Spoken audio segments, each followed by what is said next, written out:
From Mountain Home to Raft River, we've got all the District 4 analysis you'll need to know. This is the Magic Valley Prepcast with Scott Burton. Tonight, another edition of the Magic Valley Prepcast coming at you on a Wednesday. It is February 9th, 2022. Brandon Baney is always joined by Scott Burton. It is Super Bowl week for our resident Los Angeles Rams fan, Scott Burton. How you holding up? You doing okay? I just want you to see.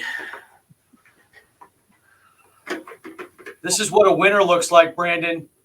You've got three different St. Louis/LA Rams helmets. It looks like the original from like the 80s. Yeah, or the 70s. Yeah, 70s. Okay. And then the newer, the Greatest Show on Turf, right? That early 2000s look. That is correct. And then the recent move to Los Angeles, 2017 or whatever and beyond. So this is what a winner looks like, Brandon. I just want you to know that, because come Sunday, it's going to be celebration time. And it's going to last quite a while, too. If they don't win, everyone is going to give you so much crap for that. I would expect nothing less than that. I mean, I talk a mean game. I should be able to take it back. No doubt. You come on the podcast every week, repping your Rams gear, so you got to wear it if they don't deliver. So yep. And then so now I'm repping a flat bill, which I never ever wear. Matter of fact, people that wear these flat bills, I just kind of run around and knock them off their heads because I'm kind of old school that way. But this is for the Waste Management Golf Tournament. I'm kind of doing my little Ricky Fowler bill going on. So a little behind the scenes. As soon as we're done recording here, Scott, you were going to hit the road. You getting some much needed R&R time. Oh boy, yeah, you're not kidding. So heading down to the Waste Management in Phoenix, and going to spend some few days down there. And if things kind of line out and I can work some stuff, I have tickets to the Super Bowl. I just got to get there, and I got to rearrange my week. So it's going to be interesting. We'll have a nice conversation when we resume next week. Yeah, for sure. It's going to be super exciting. If you want to see Scott's impressive collection of football helmets, you can watch the video version of this on the IdahoSports.com YouTube channel or Facebook page. Audio only, also at IdahoSports.com or wherever you download your podcasts.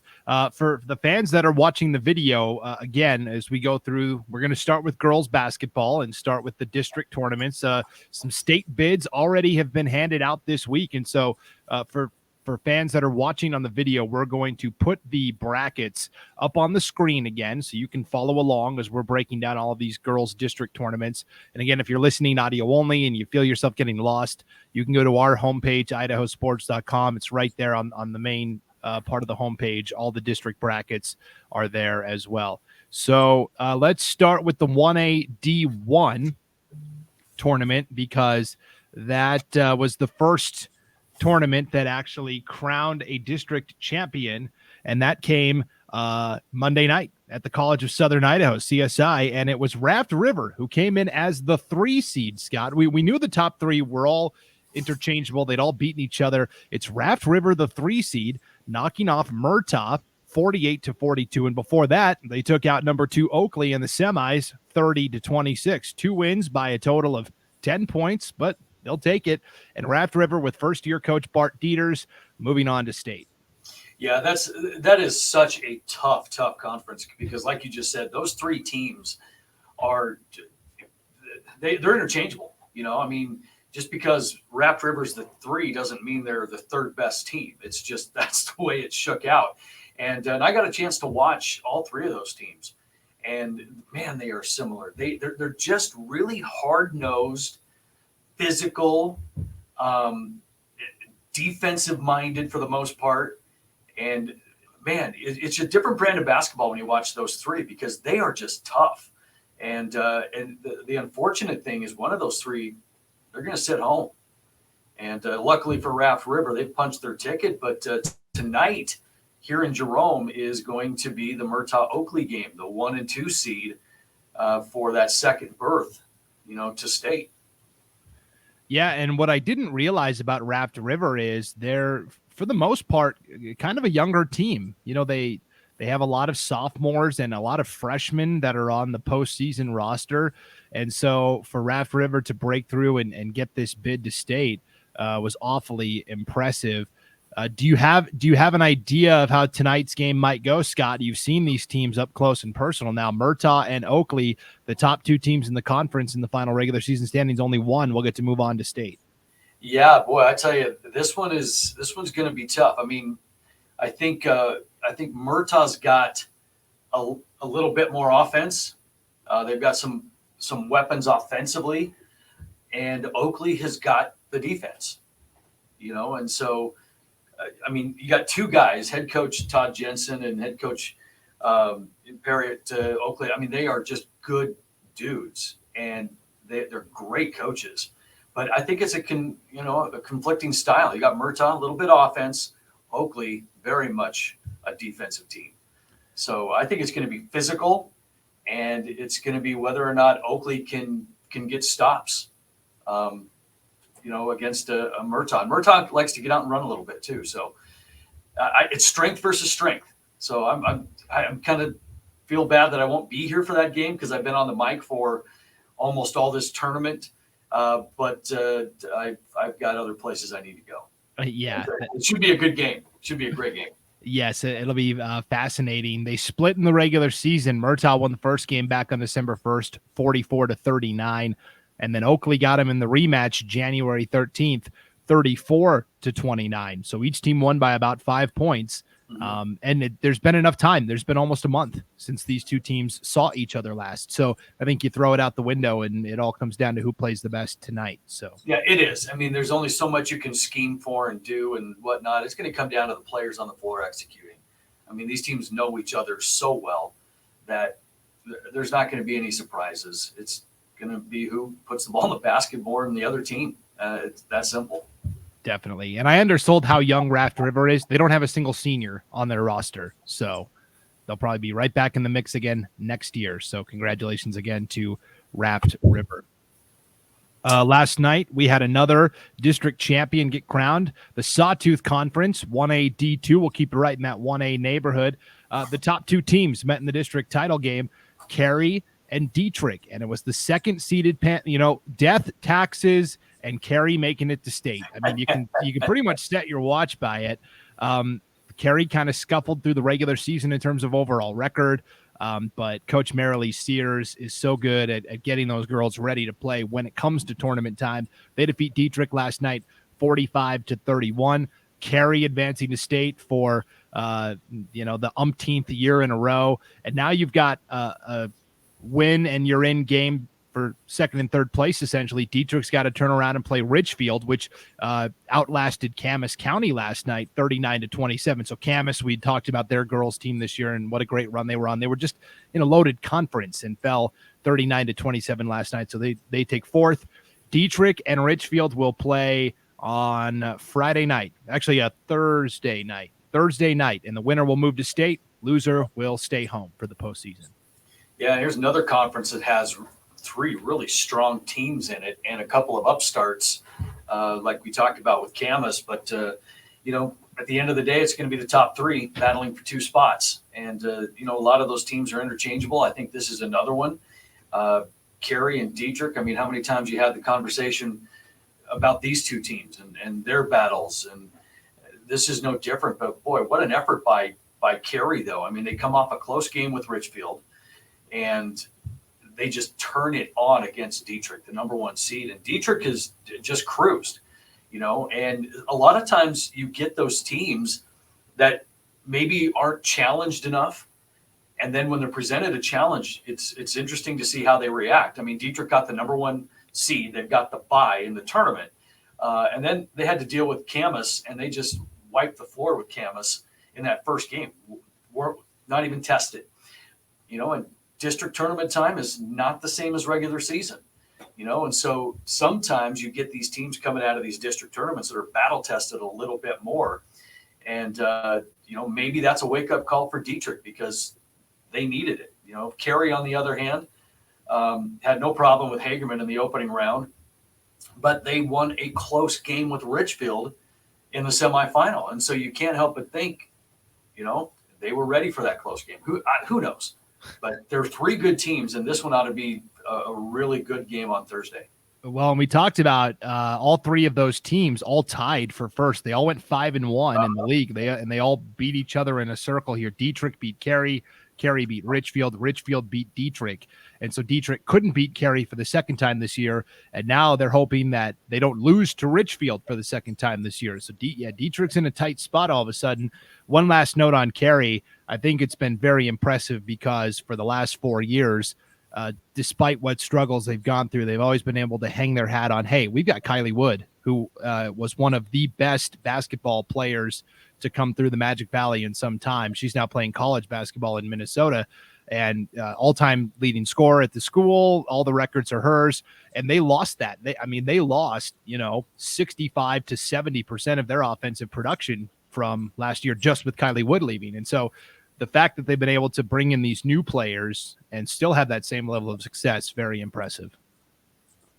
So, oh, absolutely. And so it just kind of goes to the whole thing. It's not a rebuilding year, it's a reloading year, and when you've got that kind of tradition that Carey does have, you seldom take those off years. It's next man up mentality. And in order for that to happen, you've got to have a certain degree of toughness. And, if you listen to our podcast, you hear me talk about toughness quite a bit. It's a quality that seems to be lacking in a lot of programs and teams and schools and kids these days. But you kind of find yourself talking about these smaller schools and the communities that they have. They're all just kind of the farm kids that are still holding on to that work ethic and that toughness. And that's Carey. And they've stepped it up and replaced a huge void with Wood being gone. But hey, here they are, and congratulations to them on another state berth. Yeah. Some more state berths will be handed out tonight. We'll start with 3A District 4, the SCIC District Championship game tonight in Filer. It's the top two teams, number 2 Gooding, number 1 Filer. Filer won the undefeated semifinal matchup with Gooding last week, 70-46. I think, something would really have to go wrong for Filer to not advance to state. No, I agree. This is Filer's all the way. And it would take something huge for Filer not to win this game tonight. But I guess that's why they play it. But Filer is clearly the favorite.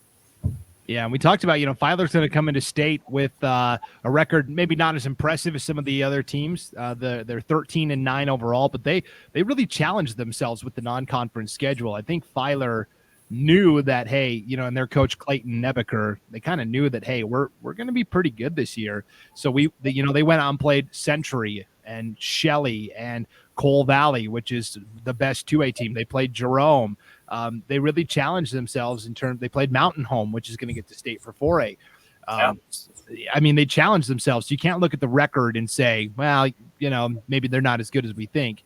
And they're so fast. I'm just not sure any team in 3A can match their speed. So they're going to be a tough out at state, if and when they get there. But yeah, no, for sure. And Filer's one of those teams too that, like you said, their record isn't really indicative of how good they are because, there's a couple of different philosophies when you schedule, non-conference games. You get the down years, the rebuilding years where you have to schedule soft just so you can get the feel of winning again. But then there's a team like Filer who is pretty dang good. So what do? They go out and schedule all the 4As in the district, in the valley, and try to challenge themselves because they know when they get to state, these are the experiences they're going to fall back on. They're going to get to state and realize, hey, do you remember how big Mountain Home was and how we handled their bigs inside? Do you remember how we handled the shooters at Twin? Do you remember how we handled the trapping of Jerome? Those are the experiences that they're going to draw from when they get to that state tournament, and that's why they schedule those non-conference games.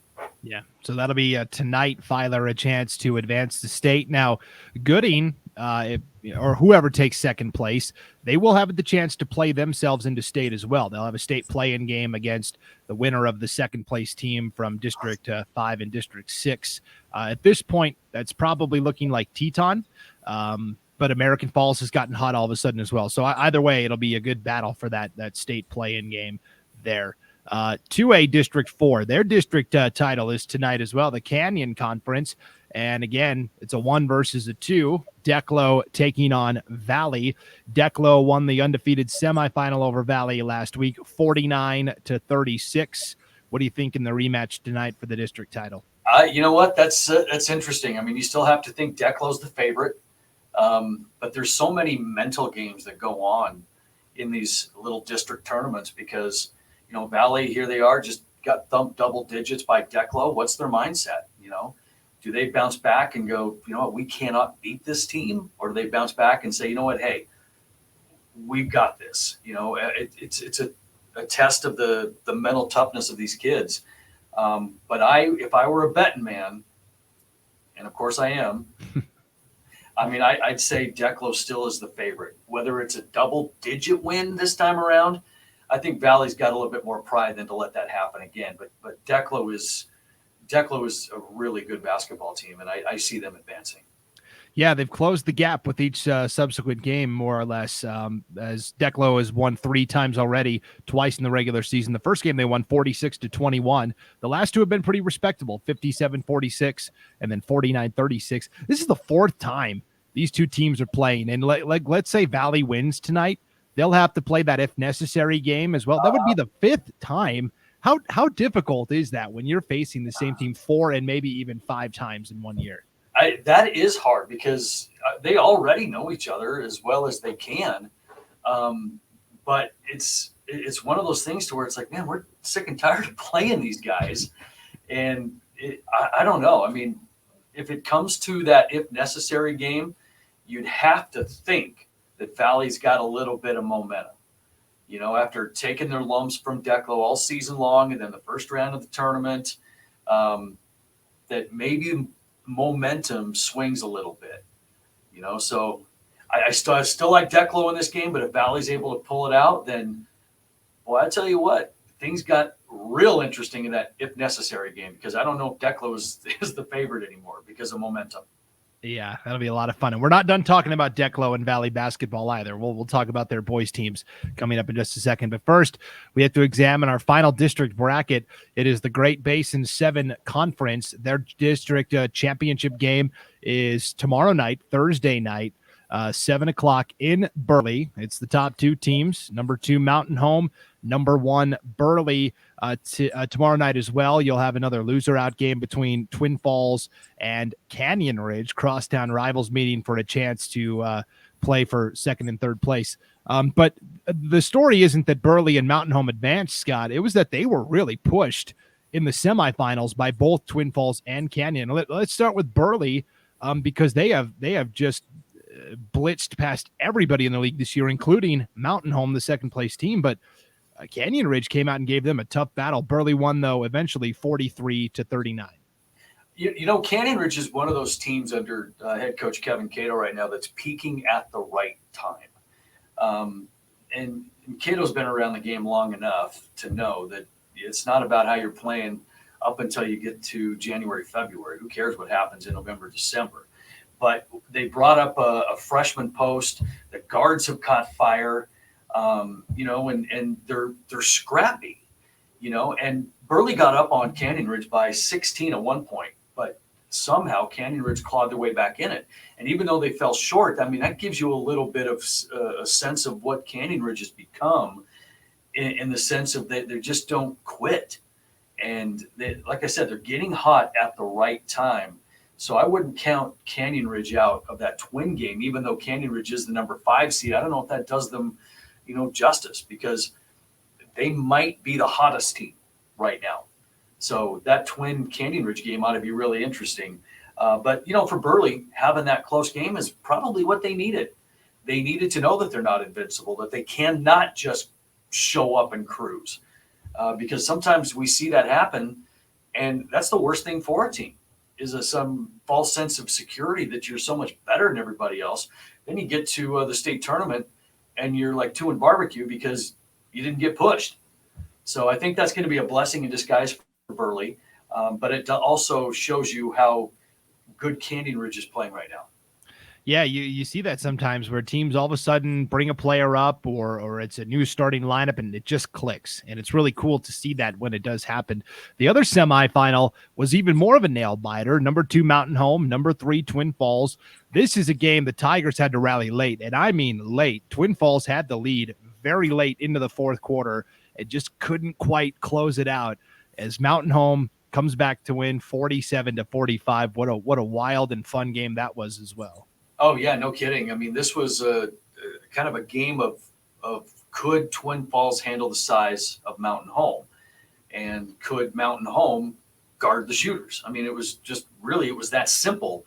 And for Mountain Home, they only had 1 3-pointer the entire game, and part of their MO is really to shoot the 3, bring out the defense, and then take advantage on the inside. So it was one of those games to where Mountain Home just shot horribly, and Twin Falls shot very, very well. Twin had 8 threes on the game. So it was just one of those things to where it's like, holy cow, everything going wrong for Mountain Home, everything going right for Twin. And then Sadie Drake stepped up for Mountain Home, finished with 24 points. And it was just one of those survival games for Mountain Home because they are a really good team, but they struggled. They struggled. They lost a post to a knee injury. They're 6th man off the bench, and so that's Isabel Johnson. She blew out her ACL and is done for the season. And she was getting 20 minutes a game. First one off the bench, and so they're trying to kind of manage their bench. Mountain Home is that way. Without Johnson there. And it's going to be some figuring out for Coach Keener. But somehow Mountain Home got it done against Twin Falls. And, boy, Twin, wow, hats off to them for going into Mountain Home and putting up a fight like they did. Yeah, it sounds like based on what you just told me, if I'm looking at this Twin Canyon Ridge game tonight, I think I would lean Canyon Ridge because it sounded like Twin was in one of those games where everything went right for them. And it's hard to do that 2 games in a row, whereas Canyon Ridge maybe battled a little more. And, even though they lost by more than Twin did in their semifinal loss, I don't know. It just sounds like maybe Canyon Ridge is the team that's more well-constructed to win when things aren't going right. And so I don't know. Yeah, I think you're absolutely right, Brandon, because, you get teams, and we've seen it 1,000 times before. You get teams that have to rely on hot shooting to win. I'm not saying Twin's one-dimensional because they're not, but that really kind of is their deal. They've got some shooters, and they were all hitting against Mountain Home. But what happens when they don't? What else do you have? And that's where a team like, Canyon Ridge comes in. They are scrappy. They will get after you. That's where a team like Mountain Home, they weren't hitting, but they found a way to get it done in the paint with Sadie Drake. So what is going to be Twins' answer if they're not hitting from the outside? And so when you go to the state tournaments, we've seen it a million times. The teams that rely on the perimeter don't get very far just because they have got to have 3 nights in a row that they're on fire. And that is so hard to do. And so, yeah, I think you're right. I mean, this game with Canyon Ridge and Twin ought to be really interesting because if Twin's not hitting their shots from the outside, what are they going to do? Because they definitely don't have the size on the inside. Are they going to be able to be physical? Are they going to be able to push Canyon Ridge around? Because they're going to have to get after the Riverhawks at really their own game. And Twin is going to have to be the more physical team against Canyon Ridge if they're not hitting from the outside. And we'll see if they can do it. That Twin Canyon Ridge game might be a better matchup than Burley Mountain Home. Burley won both matchups with the Tigers in the regular season by double digits, so we'll have to wait and see. And what a cool story it would be for Twin Falls. They won the girls' soccer title as the overwhelming favorite. They won the volleyball title coming kind of out of nowhere. And I just this postseason time, the Twin Falls girls, they just always seem to be in the mix. So, yeah, that'll be a lot of fun to watch. So it will be. It'll be a good game. Yep. All right, that's a look at what's going on in girls basketball, and we'll have girls state next week. So next week on the Prepcast, instead of just Scott and I talking, we're going to do a live special where we're previewing all 6 state basketball tournaments. We'll talk to the play-by-play broadcasters from each tournament and kind of preview 5A, 4A, 3A, 2A, all the way down to 1A, D2. And then what we'll do is put the same podcast in the feed for each of our regional podcasts. So you'll still hear Scott next week on the Magic Valley Prepcast, but you'll hear some new voices and see some new faces as well. So that'll be a lot of fun. And we're going to do that live as well Tuesday night. So fans that want to hop on Facebook or Twitter and ask live questions can do that as well. So that'll be a lot of fun. So absolutely looking forward to it. Yeah, let's move to boys basketball. And the big story is in that 2A Canyon Conference. We've been talking all year, Scott, about, Valley and Wendell and Valley. Those two duked it out last year, and they're looking strong this year. And, Wendell swept Valley, and you said, Valley was missing a lot of their guys. They're not worried about it right now. They're worried about districts. And all of a sudden, out of nowhere, Declo has emerged. And now basically has wrapped up the regular season conference title. And I'll admit, I did not factor Declo into the equation at all, and that's my bad, because the Hornets finished 3-1 in the league with a 54-51 win over Wendell last Friday and a 64-61 victory over Valley last night, Tuesday night. So they've defeated Wendell and Valley by 3 points each, and the Hornets at 3-1 will be the number one seed at districts. Yeah, go figure. But, you look at this Declo boys basketball team, they're predicated on what it takes to win the close games. I mean, it's they get after you defensively. They're scrappy. If there's a knock on Declo, it's being able to score the basketball. But it's the same thing that we just got done talking about. It's like defense and scrappiness will travel. Offense has a hard time traveling sometimes. So you can generate offense with good defense. You don't necessarily generate scrappiness and good defense with good offense. You know what I'm saying? Yeah. So this is where Declo comes in, and they've got a couple of guys that are really leading the charge in defensively in that scrappy effort. Dalton Powell and Tragan Zollinger. I mean, those two right there are kind of spearheading the whole thing, bringing a ton of energy, taking charges, deflecting basketballs, diving on the floor for the 50-50 ball. But what that's doing is it's spreading this little workman-like mentality through this Declo basketball team to where you talk about all the intangibles that win basketball games. That's what Declo's doing right now. It's not about, hey, we're going to free up our shooter and hope they hit their threes, or we're going to, feed the post all the time. I mean, they're not offensive minded. You don't hear that a lot. What you do hear is how tough they are and how many charges are they going to take. It's funny because they have something that they do, Declo does, where they track charges, and each guy that takes a charge in a game earns a brass shell casing. And so they have this giant board that's really cool, and they have all these shell casings, these empty shell casings hanging by the names of all these players for the charges that they take in a game. The coaches have some leeway, so when they watch film and a charge didn't get called that they felt should have been called, they'll give them a shell casing. So I saw a picture of this board, and I mean, it was super cool. And if you take pride in something like that, like Declo has done, that makes you a really tough out, because you're bringing something to the table that really is their MO. They make people uncomfortable. They want to get in your face. They want to push you around. But more importantly, they want to make your offense really super uncomfortable. And so far they have found their niche, and they're doing that very, very well. So yeah, congratulations to Declo. They kind of, like you said, came out of nowhere. Yeah, I mean, they're 8-12 overall, and 6 of their 8 wins have come by 6 points or less. So like you said, they've got a knack for winning the tight ones. That's for sure. Valley will be the 3-seeded districts. They went 1-3 in districts. They were the preseason favorite coming in, and Wendell at 2-2 will be the 2 seed. So Wendell and Valley right away will have to play each other at districts next week, and that will be very interesting to chart that tournament as it goes, because that's a free for all. Any of the 3, throw a dart at the board, and any of the 3 could go to state. So yeah, absolutely, and we're seeing that in a lot of these brackets here. There are really some more than just 2 teams that could actually do some damage at state. You got the hot Declo team coming in at the right time. You got the perennial favorites in Valley and Wendell that were supposed to just go 1-2 all the way. Throw a little wrench in it with Declo now, and it could be a fun tournament. Yep, for sure. All right, let's before we get out of here, it is Super Bowl week, so I think it's appropriate we talk a little pigskin, Scott, a little football That's right. news.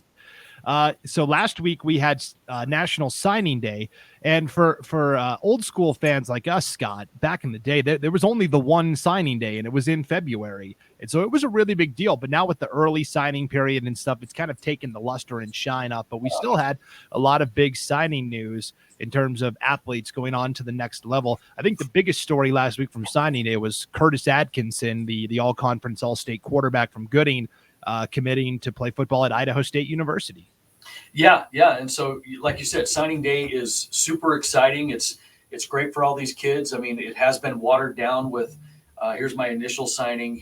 I really didn't mean it signing day, and then I've changed my mind signing day, and then I don't know who I was when I signed all those 3 other times day. So it's really kind of been one of those things nationally, but locally, our kids commit, and when they sign something and they make a decision, they honor that. And Curtis Atkinson has done that. He has signed at Idaho State to go play football. But the interesting thing about Curtis is if you followed him in high school, he was probably the biggest quarterback in the state.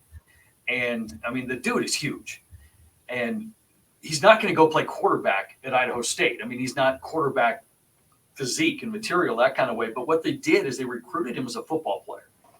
And, he brings the intangibles, with him. He's a good student, a humble kid, a hard worker, so he initially attracted the attention of a lot of NAIA schools. And they quickly learned that he was probably a little bit better than NAIA. And so Division I was kind of on the doorstep. Montana State showed some interest. But I think that Atkinson really wanted to go to Idaho State, but they were having their own issues, with their coaching changes and all of that kind of stuff. And then once the new regime kind of settled in at Idaho State, that got Curtis back into the conversation again. And so they recruited him as a football player. Now, what they do with him, who knows? I mean, they could make him, like a wildcat H-back type of quarterback, a Taysom Hill type of player, or they could decide to bulk him up and put him as a linebacker or an edge rusher or something like that. I mean, the door's wide open for Curtis Atkinson because he's going as an athlete. And, for the football staff there, they're pretty excited to get him just because they can mold him into whatever they want him to be because he has those intangibles that I just spoke of. He's going to be a great asset for him, for Idaho State. So congratulations to him as well.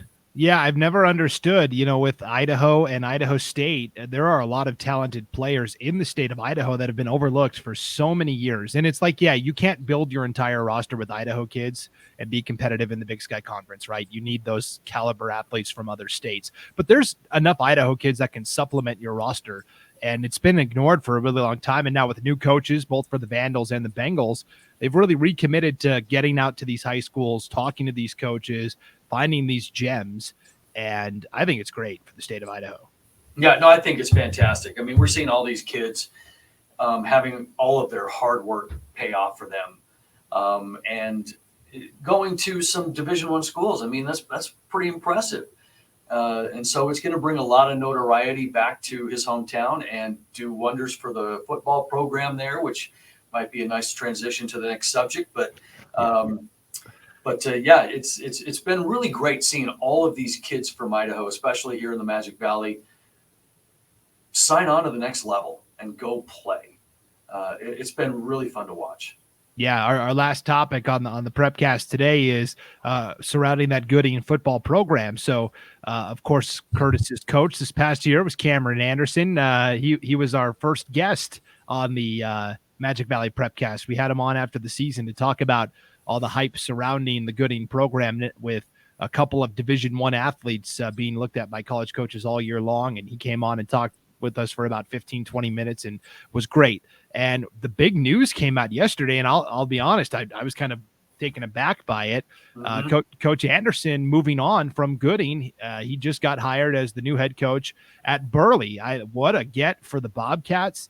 And for Gooding, it's tough to see a great coach leave, but man, he did a really nice job, building that program up. Mm-hmm. Yeah, no question about it. And, and Cameron and I have been friends for a long time, and I had a nice conversation with him, and even today. And, he's one of those guys that believes in timing is everything. There's maybe not an explanation for it all because, he wasn't actively looking. It's just he's a Murtaugh guy, so he's kind of headed back that direction. He's done so much for Gooding that it might be one of those things to where it's like, okay, I have rebuilt this program as best as I can. My athletes have come through. I'm losing Atkinson, Loveland. I don't know. That's got to be in the back of his mind, but it's the timing, right? And he still has the energy and is a young enough coach that he's going to head into Burley. And he's always had his mind on Burley because he's from kind of that area, right? But he still has the energy to rebuild Burley program. And Burley's going to need to be rebuilt. There's no question about it. Anywhere from athletes to staff to even equipment, they are going to have to start from scratch. And if they want a guy that's going to have the energy to do it and who's done it before, well, Cameron Andersen's the guy. And so now he's bumped up a little bit into the 4A ranks. And so he's joining the fraternity of, the Sid Gambles and the Keelan McCaffreys and, and the Ben Corrington twin. And, so he's friends with these guys already, but now he's part of the fraternity of the 4A. And he's pretty excited about that because he considers all of those programs really top notch in the Valley. And so he's excited to be part of it. He has nothing bad to say about Gooding. Everything that he's experienced there has been wonderful. The relationships, like he said, it's just something spoke to him, something out of this world, divine intervention, if you will, just called to him and said, you need to do this. And he followed it. And so he's going to be the new Burley Bobcat football coach. So congratulations to him. Yeah, I think for Burley, this is going to be really exciting.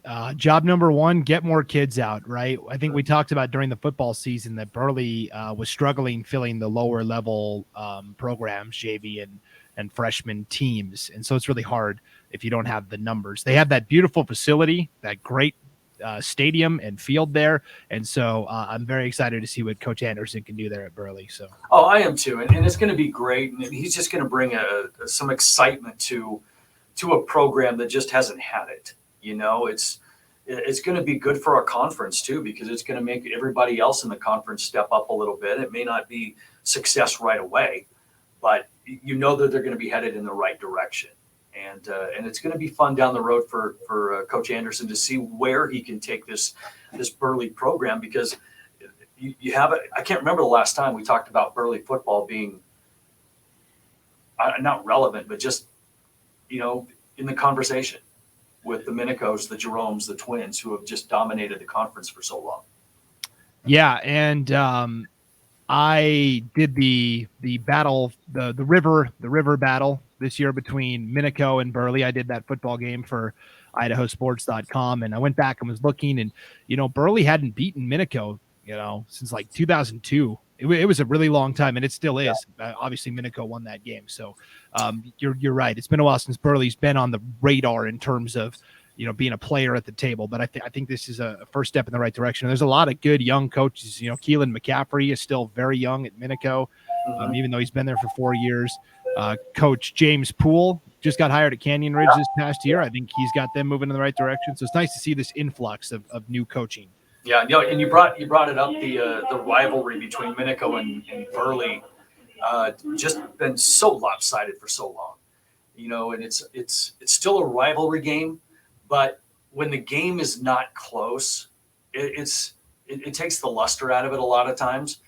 People show up just because it's Minico and Burley, but now maybe in a few years, that's going to take on a whole different meaning, because it might be a heck of a lot closer. And the fanfare isn't what dictates anymore. It's going to be the game on the field, because the game on the field has been secondary in that rivalry for so long, because it's been a foregone conclusion. But now, hey, you never know. You never know. So it's going to be fun down the road. Don't expect anything right away, but down the road, give him, a few years. And if he has the right resources at his disposal and he gets his staff in place where he wants it, it's good for Burley. Yeah, it's going to be a lot of fun for sure. So, all right, that'll do it for this edition of the Magic Valley Prepcast. Scott, I know you've got a plane, train, automobile, something to catch. Yep, flying out of here this afternoon, headed down to Phoenix in the waste management. Just getting texts from my guys that are down there right now. They're sitting on that encompassed hole with the stadium, number 16. It's all fantastic. They're waiting for me. So I'm going to fly down and we'll watch some golf for 3 days. Do you have a favorite golfer, Scott? Well, I was a Tiger guy all the time. Tiger this, Tiger that. And it's hard not to be a Tiger guy. But with him out of the mix, I pull a lot for Phil because we're the same age. And then I really like Ricky. I like Ricky. Hence the flat bill. I want him to win a major. Although this isn't a major, I really like him. So I got a few of them I follow, but Tiger will always be my favorite. Okay. Well, as a fellow lefty, I've always been a big Phil Mickelson fan, the southpaw. Yeah. So, yeah. All right. Yeah, you're lefty too? Yes. Yeah, me too. We're both lefties. Yep. That's why we have the best podcast going. That's clearly. Clearly, that is the reason. That's what it is. So, all right. Well, enjoy the competition, everybody. Next week, State Girls Basketball Preview coming at you on the Magic Valley Prepcast. Until then, for Scott Burton, I'm Brandon Baney. Thanks for watching / listening. We'll see you next time on IdahoSports.com.